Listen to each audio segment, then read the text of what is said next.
আসসালামু আলাইকুম everyone, welcome back to my channel. আমি আয়শা লাইফস্টাইল ইউকে থেকে। আশা করি আপনারা সবাই ভালো আছেন। আলহামদুলিল্লাহ আমিও ভালো আছি। আজকে একটা ব্লগ লইয়া আইছি বার্থডে, আমার মেয়ের ফ্রেন্ডর বার্থডে। তো আমরা গেছিলাম, তারা খুব সুন্দরভাবে বার্থডে আয়োজনটা করছেন। বারবি থিম দিয়ে তারা সব কিছু ডেকোরেশন করছেন আর খুব সুন্দর লাগে। তো চলোকা দেখি তারা কিতা দিয়া টেবিল সেট আপ করলা আর ডেকোরেশন করলাম, আমরা কিছুটা আপনারা সাথে শেয়ার করি।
মাশাআল্লাহ, অনেক ধরনের খানি দিয়া টেবিলটা ডেকোরেশন করা হয়েছে। অনেক জাতর ডিজার্ট, স্ন্যাক্স, ড্রিঙ্কস দিয়া টেবিলটা ডেকোরেশন করা হয়েছে। সো আমরা একসাথে বইয়া আমরা স্ন্যাকগুলা খাইমু। আর তার আম্মা আব্বা ফ্যামিলি সহ তার শ্বশুর শাশুড়ি ফ্যামিলি আর অনেক ফ্রেন্ড বন্ধু তাই এখানে ইনভাইট করছেন। তো সবাই মিলিয়ে আমরা পার্টিটা খুব এনজয় করলাম আর খুব ভালো লাগে। সেই সাথে বাচ্চারাও সুন্দরভাবে তারা পার্টিটা এনজয় করতে পাররা। ফ্রেন্ড হল মিলিয়া তাই সব ফ্রেন্ড হল এখানে হয়েছে। অনেক বয়সী আসলে ছোট থাকতোর স্মৃতিও আলাদা। তো কিছু পিকচার আমরা নিমু টানটানোর ছোট থাকতোর পিকচার স্মৃতিগুলারে ধরিয়া রাখবার লাগি, যাতে বড়ইয়া তাই দেখতে পারেন টানটানোর ছোট থাকতোর স্মৃতিগুলা। তো ওদিকে এখন আপায় আমি দেখলাম সব খানিগুলো রাত করে রেডি করিলে এরা আসলে মাঝখানে অনেক সময় আমরা টাইম পাস করছি, এখানে আমরা নমাজও পড়ে হয়েছি আর বাচ্চাদের অনেক সময় খেলাইছেন। এরপরে রাত করে আয়োজন লাগে আবার রেডি হয়ে গেছেন টেবিল ডেকোরেশন করবার লাগে। তো মাঝখানে যে সময়গুলো আপনারা দুঃখিত দেখাইতাম পারছি না। তো মনে করলাম যে টেবিলটা ডেকোরেশন করা হয়েছে, তো শেয়ার করিলে আপনারা সাথে রাত করে খানিটাও আমরা কিভাবে পার্টির আয়োজন করছেন আর কিভাবে আমরা খাওয়া দাওয়া করলাম। তো সাথে থাকবা, আপনারা দেখতে থাকুক।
কেকগুলো এখন টেবিলে আনা হয়ে গেছে, বাচ্চাইনো সব এখন রেডি হয়ে গেছে। তাই তাই কেক কাটতা, তাই বার্থডের কেক কাটার লাগে, তাই তাই যে এক্সাইটেড তখন তাই বার্থডের কেক কাটিলেই বা আসলে তারার কিছু ভালো লাগা আর কিছু আনন্দ আমরারে অনেক উৎসাহিত করে। আর তারার এই আনন্দের সময় আমরা দেখি তখন সেই সাথে আমরা অনেক আনন্দ পাই। আর বাচ্চাদের এই ছোট্ট কালো সময়টা খুব কুইক যায় গিয়ে, তখন যখন আমরা তারা পিকচার দেখে তখন মিস করি যে কোন সময়গুলো অত তাড়াতাড়ি গেল গে। আসলে সময় যায় কেমনে দিয়ে খাওয়া যায় না। আর তারার এই আনন্দের যে সময় আমরা স্মৃতি হিসাবে ধরিয়া রাখি তখন খুব ভালো লাগে। ইব্রাহিমে যে উম্মা দিরা কেক রে তাই কেক কাটতা চাইরা না বইনের লগে তাই না একসাথে কেক কাটার লাগি রেডি। আসলে তারার এই আনন্দ দেখলে আমরারও অনেক ভালো লাগে। আর বাচ্চারা বেশি কিছু চায় না, তারা অল্পতেই অনেক খুশি হয়ে যায়।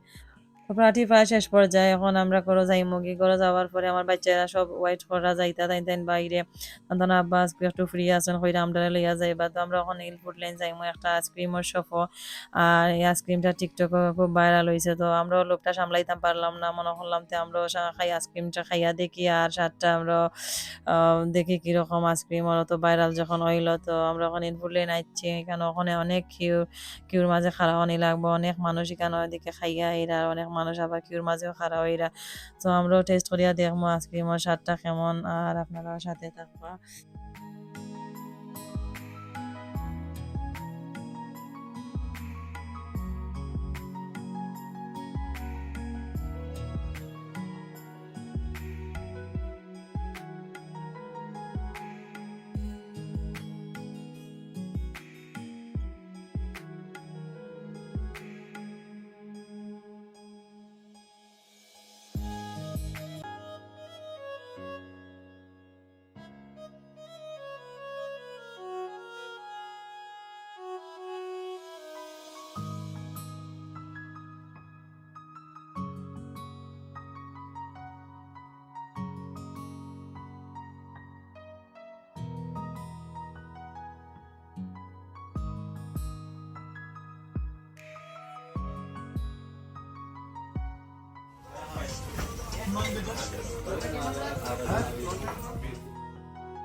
আইসক্রিমটা খুব মজার, আমরা খুব টেস্ট পাইছি আইসক্রিমের মাঝে। এখানে pistachio flavour and mango flavour দিয়েও ফ্লেভার দিয়ে আইসক্রিমটা খাওয়া যায়, আর অতবার সেপারেটও খাইতাম পারমো।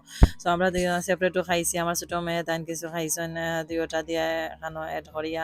আসলে খুব মজা লাগছে, ফ্রেশ আইসক্রিমের স্বাদটাও আলাদা। ওখানে নীলপুর লেনের পাশেও আছে একটা আনান পান সেন্টার, ফেমাস পান সেন্টার। পান সেন্টার ওখানে আমরা আইছি, তো আমার হাজবেন্ডে কইরা নীলপুর লেন যখন আইলাম তে পান খাইয়া যায়। এটা খুব একটা ফেমাস পান সেন্টার। আর কেন মাঝে অনেক সেলিব্রিটি সকল আইন ফেমাস মানুষ সকল আইয়া খাইয়া যায়, আপান আইলেই না খাইয়া যাওয়া লাগে। বহুত রকমের মশলা দিয়া একটা বানাইয়া দেওয়া হয়, আর খাইতেও খুব স্বাদ ফান্টা। এর বাদে আরো সাইডে দিয়ে আরো অনেক শপাইন আছে ভিতরে, ফালুদার শপ, নারিকেলের শপ, ফ্রেশ নারিকেল খাটিয়া ডাব খাটিয়া দেওয়া হয়। এর মাঝে আখর রস যে কুইয়ারও রস একটা একটা এখানে তারা জুস বানাইয়া দেন। সো বহুত জিনিস আছে, ফ্রেশ আইসক্রিম ও সুইটকর্ন, হট সুইটকর্ন দেওয়া হয় করিয়া। তো সবগুলাও আছে, চাইলে জিনিস খাওয়া যাইব, এক শপের ভিতরে অনেক ধরনের জিনিস আছে। তো আমরা কিছু এখন সুপারি খাইমো, আমি একটু জাস্ট না কোকোনাট দিয়া খাইমো, হাজবেন্ডে একটু কড়া করিয়া খাইবা। সো খাওয়ার পরে আমরা আস্তে আস্তে বাসার দিকে রওনা হইমো। কাজ করে এই ছোট ব্লগটা আশা করি আপনারা সকলের ভালো লাগবো, আর আপনারাও এনজয় করবা। আমরাও দিনটা খুব সুন্দর এনজয় করছি। আর ভালো থাকবা, দেখো হইব নেক্সট কোনো ব্লগ। আল্লাহ হাফিজ, আসসালামু আলাইকুম, থ্যাংক ইউ ফর ওয়াচিং।